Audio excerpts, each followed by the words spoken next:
ஐடியாவே இல்லை. இப்போ all of you have joined engineering. முடிச்சுட்டு என்ன பண்ண போறீங்க? ஜாபுக்கு போறீங்களா? Anyone is having an idea of creating your own business? Idea இருக்கா? ஓன் பிசினஸ் பண்ண போறேன் ஒருத்தங்க தானா?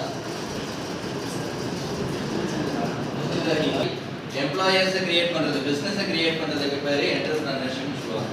ஓகேவா? என்டர்பிரனர்ஷிப் பாயிண்ட் வருங்க. The people who create business are called as entrepreneurs. பிசினஸ்னா எதுவா வேணாலும் இருக்கலாம். இப்போ எல்லாரும் வாட்ஸ்அப் யூஸ் பண்ணுவீங்க தானே? வாட்ஸ்அப் கிரியேட் பண்ணது மெட்டாங்கிற ஒரு கம்பெனி.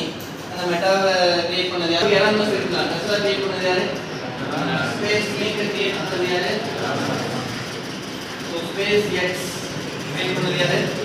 ஸோ நான் வந்து இன்னொருத்தங்க போய் ஒர்க் பண்ண மாட்டேன். நான் ஒரு பிஸ்னஸ் மாடல் இருக்கு, அதில் நான் ஒர்க் பண்ணுவேன். நான் இவ்வளோ பேர் எம்ப்ளாயி இருக்கு, நான் அந்த எனக்கு கீழே இவ்வளோ பேர் ஒர்க் பண்ணணும் அப்படிங்கிற மாதிரி ஒர்க் பண்ணுறது தான் என்டர்பிரனர்ஷிப். புரிஞ்சுதா? என்டர்பிரனர்ஷிப் பற்றி ஐடியா தெரிஞ்சுதா? Entrepreneurship is the process of designing, launching and running a new business. அது ஸ்டார்ட் பண்ணும்போது usually it will be a small business. இல்ல ஏதாவது ஒரு innovative idea. வாட்ஸ்அப் கூட எக்ஸாம்பிள் வேணும், வாட்ஸ்அப் கூட வச்சுக்கோ. நார்மலா SMS பண்ணிட்டு இருந்தோம். ஸோ அந்த எஸ்எம்எஸ்ல இருந்து வாட்ஸ்அப் இருந்ததுன்னா நீங்க போட்டோஸ் வீடியோஸ் முதல்கொண்டு இனோவேட்டிவ் அப்படிங்கிற மாதிரி கிரியேட் பண்றது வந்து இனோவேட்டிவ் என்டர்பிரனர்ஷிப் சொல்லுவாங்க. ஓகே, எக்ஸாம்பிள் வந்து நீங்க வாட்ஸ்அப் கூட வச்சுக்கலாம். நெக்ஸ்ட் வந்து எக்ஸாம்பிளுக்கு ஒரு ஃபேமிலி பிசினஸ் ஆல்ரெடி அவங்க அப்பா ரன் பண்ணிட்டு இருக்காங்க, ஒரு தாத்தா ரன் பண்ணிட்டு இருக்காங்க, அதை எடுத்து நான் ரன் பண்ண போறேன். அந்த மாதிரி ஒரு புதுசா எந்த இனோவேஷனும் இருக்காது, ஆல்ரெடி ரன் பண்ணிட்டு இருக்கிற பிசினஸ் அப்படியே கண்டினியூ பண்றதுக்கு பேரு ஃபேபின் என்டர்பிரனர்ஷிப் சொல்லுவாங்க. நெக்ஸ்ட் ட்ரோன் என்டர்பிரனர்னா அது அவங்க வந்து ஜஸ்ட் கம்பெனி ஸ்டார்ட் பண்ணி மட்டும் விட்டுவாங்க. They depend on others. அது இனோவேட்டிவ் ஐடியா உங்களுக்கு இருக்கு அப்படின்னா அடுத்த விஷயம் நிறைய வரும். ஒரு டிஸ்கவரி அப்படின்னா அங்க ஒரு ஐடியா உனக்கு வேணும். கரெக்டா? இந்த டைப்ல நான் பிசினஸ் கிரியேட் பண்ண போறேன் அப்படின்றது உனக்கு ஒரு ஐடியா வேணும்.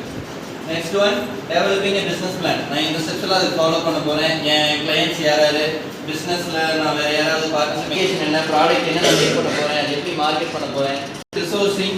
ரிசோர்சிங்னா அதுக்கான எம்ப்ளாயீஸ் நீ ரெக்ரூட் பண்ணணும் இல்லையா, அதுதான் மெயின். ஸோ ரிசோர்சிங் வரும்.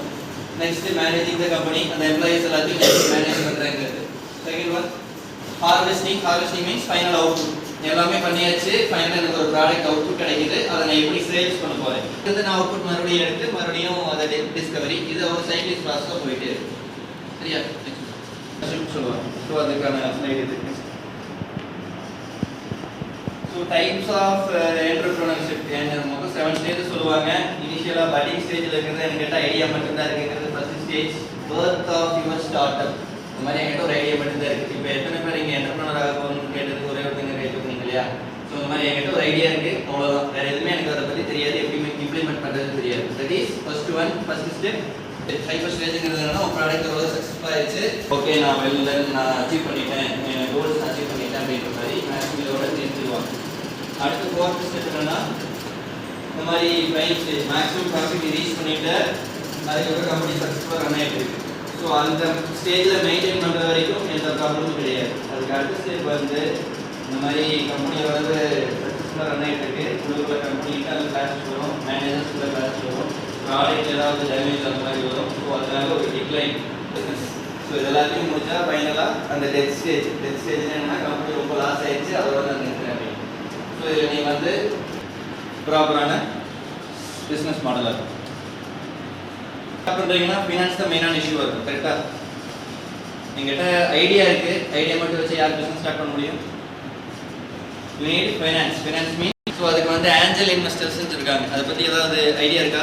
கரெக்டாக மார்க்கெட் பண்ணணும் அப்படின்ற மாதிரி உனக்கு ஒரு ஐடியா இருந்துச்சுன்னா நீ இந்த மாதிரி ஒரு உன்னோட ஐடியா கூட ஒரு பிபிடியாக போட்டு ப்ரெசென்ட் பண்ணுற அப்படின்னா ஆஞ்சல் இன்வெஸ்டர்னா என்னென்னா ஒரு வெல்தி பீப்புள். அவங்க இன்வெஸ்ட் பண்ணுறதுக்கு ரெடியாக இருப்பாங்க, பட் அவங்ககிட்ட ஐடியா இருக்காது. சரியா? உன் பிஸ்னஸில் அவங்க இன்வெஸ்ட் பண்ணுவாங்க, அதுக்கு பதிலாக உன்னோட ஒரு 50% ஷேர் ஆர் 40% ஷேர் அவங்களுக்கு நீ கொடுக்குற மாதிரி இருக்கும். கம்பெனி சக்ஸஸ்ஃபுல்லாக ரன் ஆச்சுன்னா அதுலேருந்து வர ப்ராஃபிட்டில் அவங்களுக்கு ஒரு பர்சன்டேஜ். புரியுதா? இல்லை அது வந்து அவங்க சம்டைம்ஸ் டெப்த்தாகவும் கொடுக்கலாம், அதில் 2 மந்த் எடுத்துக்கணும். ஒரு பர்சன்டேஜ் அவங்களுக்கு கொடுத்துருவேன், வர ப்ராஃபிட்லேருந்து அவங்க எடுத்துக்குவாங்க. ஸோ இந்த மாதிரி ஆஞ்சல் இன்வெஸ்டர்ஸ் நிறைய பேர் இருக்காங்க. Even in Tamil Nadu there are lot of angel investors. உனக்கு வந்து ஒரு ஐடியா மட்டும் இருந்தால் சரி, அது ப்ராடக்டை மேக் பண்ணுறது ஈஸியாக பண்ண முடியும். Early stage of entrepreneurship. எனக்கு ஐடியாவே இல்லை, என்ன பண்ணணும்னே தெரியாது அப்படின்ற மாதிரி ஒரு பிஸ்னஸ் கிரியேட் பண்ணணும்னா நான் இன்னைக்கு வேணாலும் பண்ண முடியல. கன்க்ளூஷன் என்ன சொல்ல வரேன்னா, பிஸ்னஸ் ஒன்ஸ் கிரியேட் பண்ணணும் அப்படின்னா யூ ஹேவ் ஒன்லி அந்த ஐடியா. இந்த ஐடியாவை நான் பிஸ்னஸ் கிரியேட் பண்ண போவேன், இந்த இது மாதிரி தான் நான் கஸ்டமர் சாட்டிஸ்ஃபை பண்ண போவேன், இந்த ப்ராடக்ட் இப்படி பண்ணி நான் மார்க்கெட் பண்ண போவேன். இந்த மாதிரி ஒரு ஐடியா மட்டும் இருந்துச்சுன்னா சரி, you can get success in your business. So இது ரிலேட்டடாக வேறு ஏதாவது உங்களுக்கு இன்னும் டவுட் இருக்குது, என்டர்பிரினர்ஷிப்னா என்னன்னு தெரியல, இல்லை என்கிட்ட நீ என்னோட டீட்டெயில்ஸ் எல்லாமே கையிலே யூஸ் பண்ணியிருக்கேன், பார்த்துருக்கேன். You can